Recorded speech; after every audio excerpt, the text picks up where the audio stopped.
golden rule is do unto others as you want to be done to yourself. The golden rule is treat people like you would like to be treated. The golden rule is to, whatever you're going to do, don't step over the line. The golden rule is always, for me, has always been say please and thank you. Do unto others as you would have done unto yourself. Win-win is the golden rule. Basically, do unto others as you would have them do unto you. And the golden rule is basic, the law of life. It's the law of all relationships that last. It's found in every major world religion. It's found in all psychology, all philosophy that has endured. It's the essence of the interdependent world. No matter what religion or what political belief or whatever, I think everybody should be able to follow that one. I think people should practice it more. I don't practice it all that much, but I try. But I think the world would be better if a lot more people did that. I think a win-win situation is a symbiotic relationship. It's mutualistic. Know what you want, understand what the other party wants, and hopefully where that overlaps, that's where it's a win-win. Win-win is habit 4 purposely, because if you don't have enough maturity after living the first 3 habits, the private victory, you really won't be able to practice win-win, because when push comes to shove, you'll go for lose-win, you'll give in, you'll capitulate, you'll get permissive, or you'll get egoistic and determined and resolved to take care of number 1, me, and you go for win-lose. From our earliest childhood, we get scripted, we watch our models, we get into our different environments and we learn the values of those. Those are scripts, that's actually scripting. Most people grow up with a comparison-based identity because they were compared in their own childhood. Then in school, then in athletics, in almost every dimension of life, we live with comparisons. I have 2 boys in school and they both try to compete, get into the basketball team. And the coach would say, oh, you're weak, you're Jeffrey's brother, you're weak. You're not as strong as your brother, because he can do all the push-ups. I had better grades, and then they would say to her, you need to pull up your grades, and I guess they would give me more money because they pay for grades. Your sister, now she knows how to get right into graduate school, and what are you doing? Driving a cab, playing... So I think that my sister has more of a work ethic to get a career than I do. But I've got a career that I love. I think it's natural to compare, and as you move through your parenting experience, it's amazing that they come from the same environment and the same people, and they're so different and so unique. I don't think comparisons are necessarily natural. I think comparisons are learned. And I think most cultures train us to compare. And so I have found myself, and Sandra has, comparing our kids. But we consciously work against it. We really do. We try to have an internal sense of every person has their own merit and worth, and they have infinite value, and they're not to be compared. And we communicate that to kids. But I know that comparisons creep in all the time, and it's something we have to work at.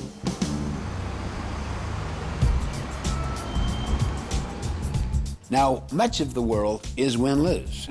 Competitive athletics, competition in the marketplace. You think competitively. So it has its proper place.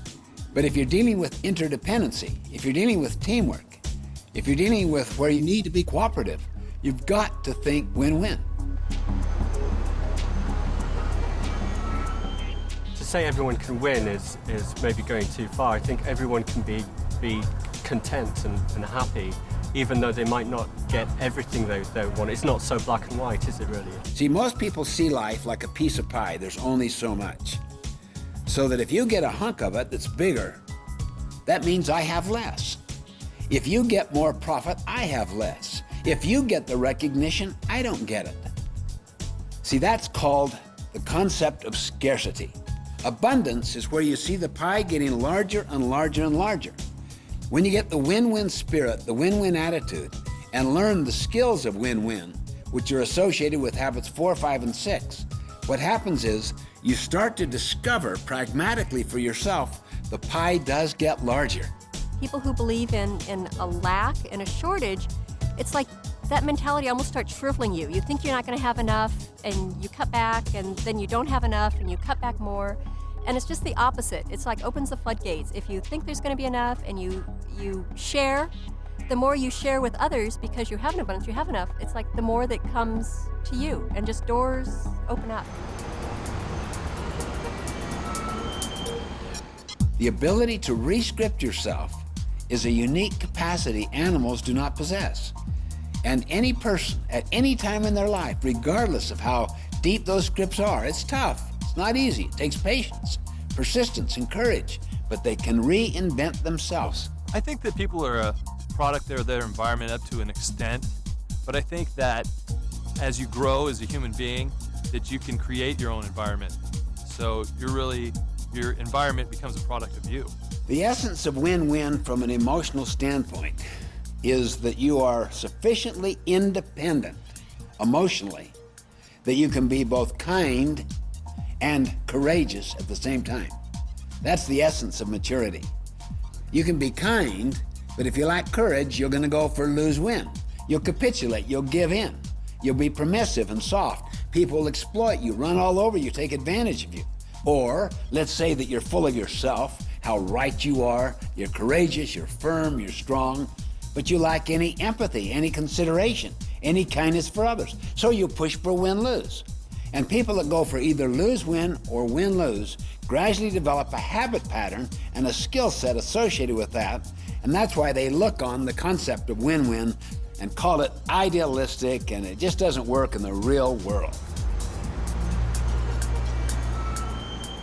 I mean, it's dog eat dog, isn't it, really? Even though my company was quite laid back, there was definitely a sense if you wanted to move up the ladder, you had to really step on people. I think people in general are bad, selfish, they look out for themselves. I suppose theoretically, you know, like it's theoretically that people would practice the golden rule, but in practice, I think both are unlikely. I think, you know, I mean, there are the clever and there are the weak, and the clever always will take advantage of the weak. I had this guy come to me and he said, Stephen, I really tried to practice what you were teaching. And I'm telling you, they took me to the cleaners. It just did not work. I said, well, why did you go for lose-win? He said, I didn't. I went for win-win. I thought you said they took you to the cleaners. Yeah, they did. In other words, you lost and they won. What's that called? He thought for a moment, and all of a sudden, like lights came on. Lose-win, I guess. Exactly. So you have to really pay a greater price to learn this attitude and this skill. Many people think that this is just a lot of abstract, you know, philosophical, you know, sounding good stuff, that it's just idealistic. It is idealistic, but it is the only realistic approach that will work in the long run because we're all in the same boat. The one thing that will get you nowhere in life is only thinking of yourself. If you think of other people and your own interests and find a way to meet them, then that's a win-win situation, and that's what life's all about.